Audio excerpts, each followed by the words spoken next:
Well, today in Madison, there was a farewell to 2024 for people who didn't want to stay up till midnight. The Madison Children's Museum had a free dance party starting at 2.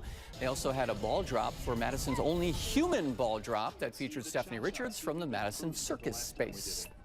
We're giving parents an alternative to keeping their kids up until midnight, or the chance to perhaps get a babysitter and let the kids feel like they've had a good countdown time. There were multiple ball drops at 2:33 and 3:30 this afternoon. The museum will also be open tomorrow. Well,